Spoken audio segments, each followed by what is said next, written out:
A big thank you to John Smith of the Euro Weekly News, because through him we're meeting today Jeff Clarke, who is from Warrior Global Media. Very, very interesting gentleman. We've been chatting off camera and I said, stop, because otherwise, Jeff, it's lovely to meet you. And you. Yeah. Thank you for taking the time. You've just got back from another trip.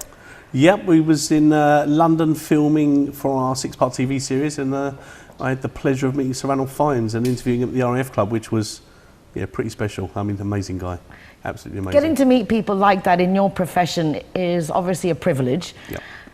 Do you take it in your stride, or because you've been doing this for a while? I've been doing film now for 10 years, but no, I don't take it.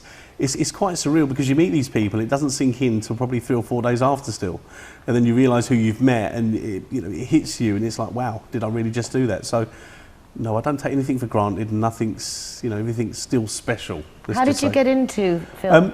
I got into film by accident. I come from a property background in London. I met up with a friend of mine over here about 5 years ago, and doing film previously for a little while, I decided to set up a company with a good friend of mine who was in film, and we were making music documentaries with a company that was quite well known in the UK, and literally got offered a film to raise finance for, and that's what we've done, and 11 films down the line and 2 documentaries, we're here. You say that with such... So, well, you get the financing. That is the hardest thing to do, is to get financing. What's the trick? What would you recommend for budding Nicole, I actually disagree with you. I think the finance is the easy part. The hardest part with film is selling the film. But saying that, finance at the moment in film, especially independent film, is really difficult because a few of the legislations have changed, and the tax breaks that were involved with film investment are no longer, or they're there, but they're harder to get. So independent film, unfortunately, especially in the UK, is really, really difficult to fund. And also, as everyone's probably aware, and you are, Netflix and the digital markets are taking over. So there's a move now. Independent film, cinemas in the UK, bums on seat, don't make the money that they used to. So I think a lot of companies now are looking and trying to move to the TV series or a documentary style movie making. And target the big digital players like Netflix, Amazon, etc. And this series that you're working on now, what's that about? It's quite a weird one, really, to go. We helped finance a film called Hurricane. No, sorry, it wasn't. Was it Hurricane? Yeah, I think it was Hurricane 303 Squadron. It was a film with Milo Gibson, Mel Gibson's son, and it was about 303 Squadron in World War II. The Polish air pilots helped save Britain. And one of the investors who invested in the budget of that film turns out to be one of the top neurosurgeons in the UK, a guy called Peter Kirkpatrick, amazing man. But it also turns out that his passion outside of work was restoring a Battle of Britain Hawker Hurricane that was shot down in World War II, which he's done. 6 years and £3 million later, he's done it. So the series is going to be about the synergy of him fixing people in his day job and his other passion of fixing this remarkable piece of British engineering and getting it back in the sky, which he did last September. Wow. I shouldn't have said that. I should have kept that, held that back for the series. But look, we've got some amazing people involved. We've got Nicholas Parsons. I don't know if people remember Nicholas Parsons. I do. Brilliant, and what a lovely man. We've got the D-Day Darlings, Britain's Got Talent finalists. They're doing the soundtrack, and Katie, the lead singer, is actually presenting the show. We've got the wonderful Yaz, who's over here, as you know. She's... The Only Way Is Up? The Only Way Is Up, and she's just an amazing person. I've worked with her closely for the past year, and she's providing some soundtrack, and we've also taken some kids from EIC school, 13 to 16-year-olds who've written and performed an original piece of music, and Yaz is actually producing their sound, so we could use it in the soundtrack as well. And we've also got Sir Ranulph Fiennes. I mean...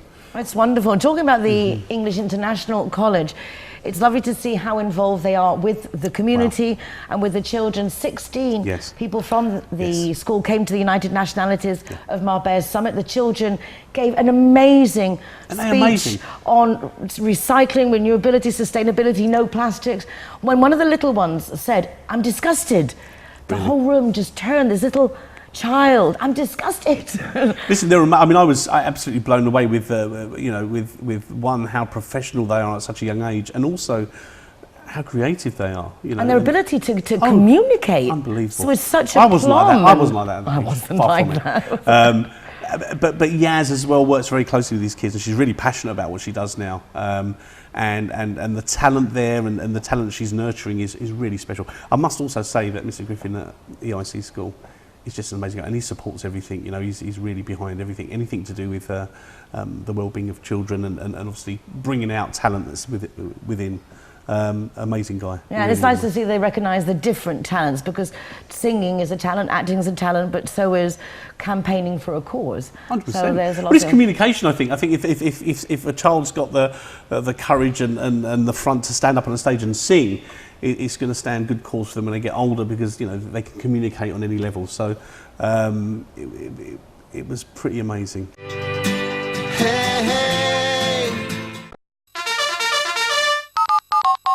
This next section is sponsored by Linea Directa, tailor-made expat car insurance. Our designated driver zero hero incentive is really taking off, and our community is getting so involved that it's very rewarding. Remember, no drinking and driving. Find yourself a designated driver. Get your free soft drinks from participating partner businesses. Zero Hero, die Null-Alkohol-Kampagne. Wenn Sie der designierte Fahrer sind, trinken Sie nicht, denn Sie bekommen Ihre Softdrinks frei. Sie müssen nicht bezahlen. Ich finde das wunderbar. Ich war mein ganzes Leben der designierte Fahrer für alle.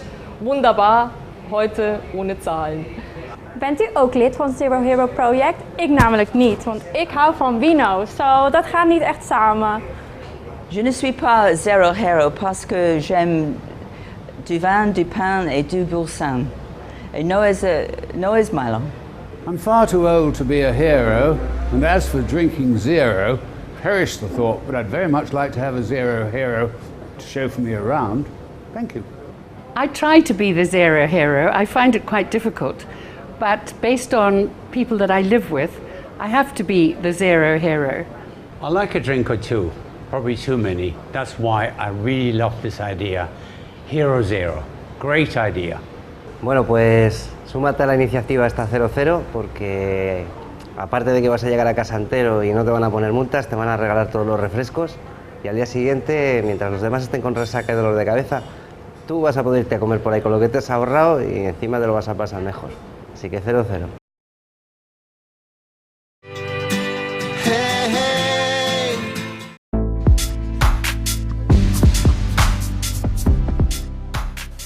Healthcare is understandably an area of concern for residents of Spain, as well as those who are visiting.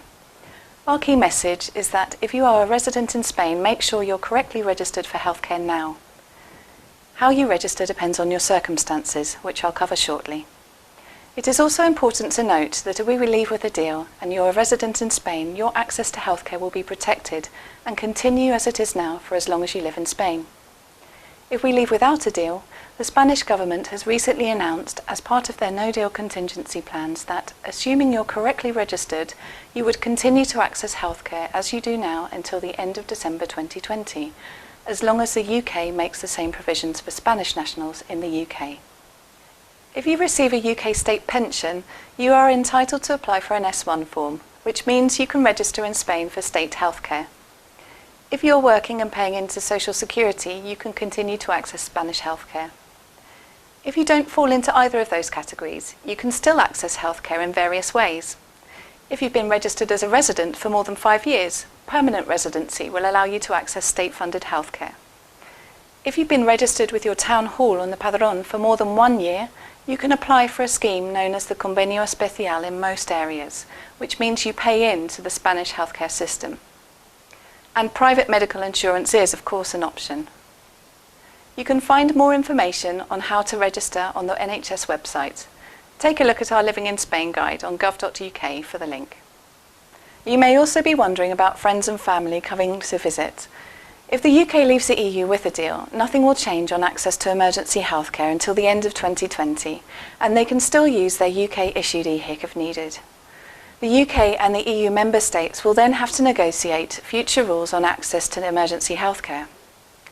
If the UK leaves the EU without a deal, UK EHICs may not be accepted. It is therefore very important to purchase suitable travel insurance before travelling to Spain, just as you should when travelling anywhere abroad. For more information on healthcare and other issues around the UK leaving the EU, visit our Living in Spain guide on gov.uk. You can also sign up for email alerts that let you know when new information is published. On social media, you can follow our Brits in Spain page on Facebook and our Twitter accounts. Thank you.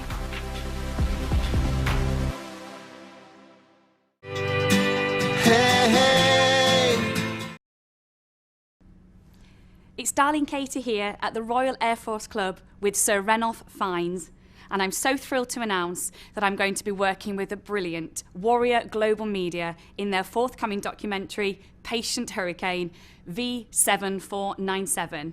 More updates to be announced soon.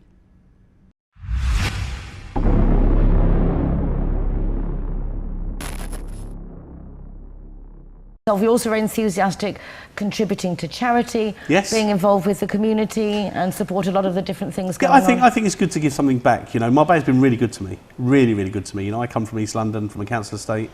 My dad was born at number 1 Mile End Road. Oh, Mile End's not too far away, but I was born in Bethnal Green. So, but growing up on a council estate was hard. You know, you had to be a certain type of person, and one of the reasons me being here is because I wanted to change my life. So coming over here 8 years ago, with nothing. I mean, with nothing. I'm living proof that anything's possible as long as you've got a bit of drive, determination, self-belief. So, you know, you can... And the talent. And the talent. Well, you obviously have a gift. I'm lacking that still, but you know, you just got to have a bit of self-belief and have the drive to achieve, you know, set goals, visualise and try and achieve them goals. And I think if more people done that, the world would be a better place as well. What is the next goal for you, Jeff? Keeping in one place? I mean, you do a lot of travelling. You were saying the travelling's the hard part. I must admit, living out of a suitcase and travelling and film is difficult, but I do get to come back to this beautiful place, which is pretty amazing, and the people here are pretty amazing. I think the next step is to get the two, or get this series finished, and move on to the next one, which is going to be pretty special as well. So you've already got the next project lined up? Unfortunately, yeah. No time to think. The next project's there, and probably the project after that as well. So, but that's a blessing. It is a blessing. But I'd also like to do something in Marbella. You know, I think it's the time's right now for Royal Global Media and myself to maybe, you know, concentrate a bit on Marbella and maybe do something like a reality show or but I would like to do it real, not the make-believe Marbella, the real Marbella, because I think Marbella's got a lot to offer and a lot to give and a lot to show. Well, a lot of us do actually live in the real Marbella, and I would welcome you in it because it's really nice. Well, the real Marbella, I mean, I think the perception that most people have, as did I before I came out, was completely different to what it really is. And there's some great people here. What I love about Marbella is that everyone's willing to help everyone. And I think you do a lot of that as well, where you put people together and relationships, both personal and business, are built. And I think that helps everyone in the community. I do. I mean, I think hashtag Better Together is our hashtag. But because each one of us can be good at something, we don't have to be good at everything. No. But if you get the right people around you, makes a massive difference. Exactly. And that's what the key is. I think the key is to have good people around you. I've been lucky. I work with Clarke, who's been with me from the start, my European sales manager. I've got Laura Witt, who's my PA. I've got some really, really good people around me, and that helps. It makes a massive difference. Exactly, really the team. You've got a nice team. It's teamwork. Yeah. It's not me, it's not us, it's team. And that's worked for me, and it will continue to do so. So really looking forward to the future. And like I said, I think the next step for me would be doing something in Marbella. Maybe with you. Well, maybe we need to do something. Maybe we need to do something. Maybe so. We do. Maybe we do. And we've got similar backgrounds. And I love meeting people from the East End. Do you? I do, because I love the accent. And obviously one has to talk correctly. But nice to be taught like that, you know, now and then. Now and again, yeah. Now and then, let it out. Let the elocutions lessons slip. That's it, yeah. All that money you've paid, eh? All that money you've paid. Well, my parents investing all that money in my higher education. Well, look, do you know what, I say that, but I go back to the East End to see family, etc., and I do like being there, but I must say 3 or 4 days is enough. I do like to get back to the coast. You know, when I get off the plane and I'm in Malaga Airport, I'm home. This does feel like home now. And do you mix it all with the Spanish, as you live a very... Yeah, I mean, to be honest with you, I don't really live a life at the moment. Nicole, always working. You're always working, always away. Yeah, I don't really get a chance, but no, I mean, look, I like the simple things.